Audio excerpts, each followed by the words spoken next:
Assalamualaikum warahmatullahi wabarakatuh. Perkenalkan, nama saya Suprizal. Saya dari kelompok 2 kelas 1A jurusan Komunikasi Penyiaran Islam.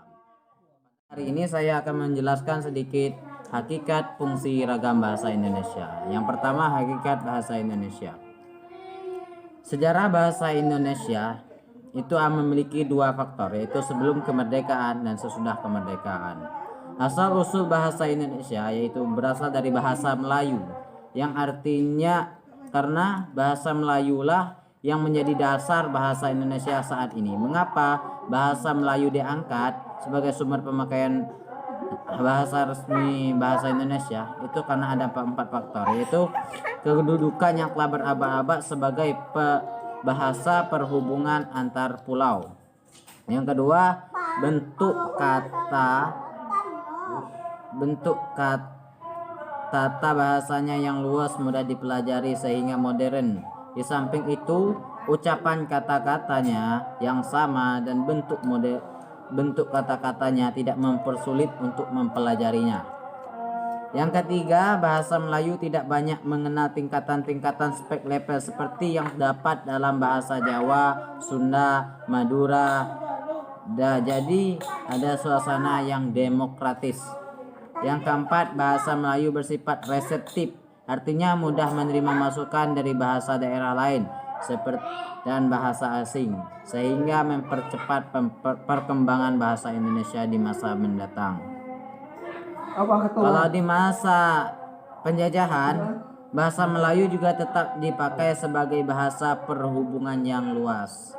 Dan juga setelah Indonesia merdeka, sehari setelah sudah memproklamasi kemerdekaan pada 18 Agustus, ditetapkan UUD 1945. Di dalamnya terdapat pasal 36, bahasa negara ialah bahasa Indonesia. Yang di samping kedudukannya sebagai bahasa negara bahasa Indonesia, negara sesudah memerdekakan Indonesia, maka Indonesia mengalami peningkatan di mana banyak yang memakai bahasa Indonesia dan menaruh perhatian sangat besar terhadap perkembangan bahasa Indonesia.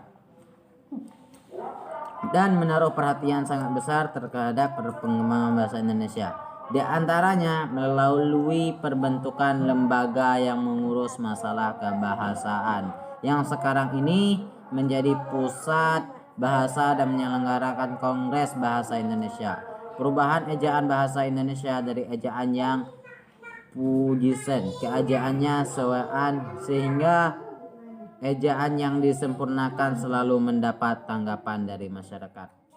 Bismillahirrahmanirrahim. Baiklah, saya Atika Wahyu Setianingsih akan melanjutkan penjelasan dari saudara Soprizal. Yang kedua yaitu fungsi bahasa Indonesia.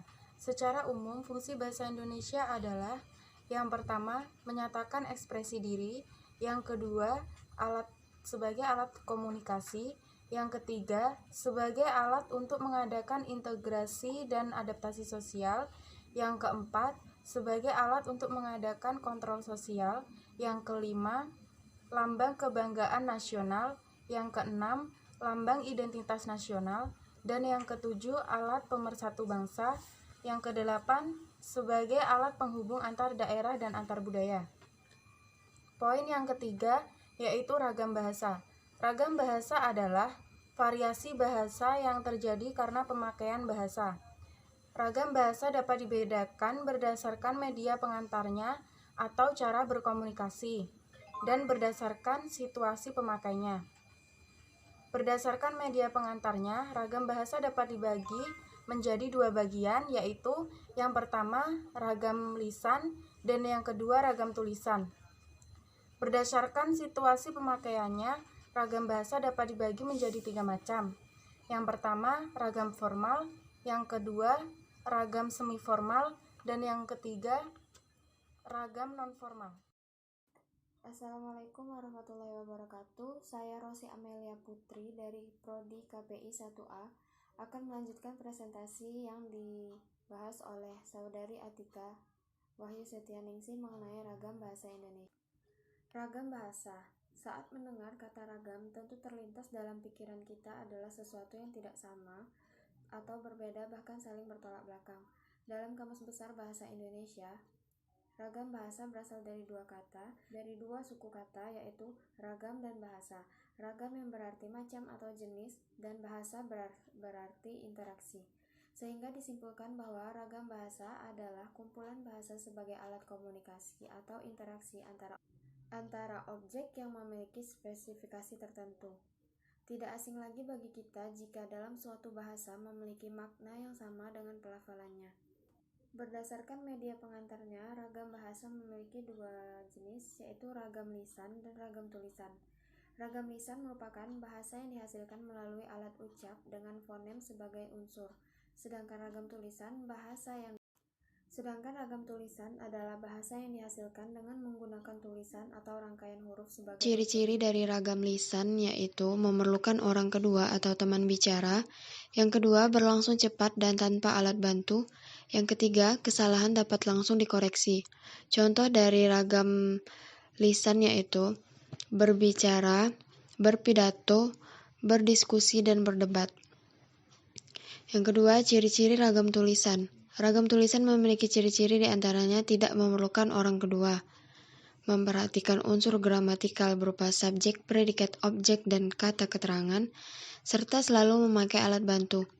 Contoh kegiatan ragam tulisan yaitu menulis surat, laporan, artikel, bahkan menulis makalah.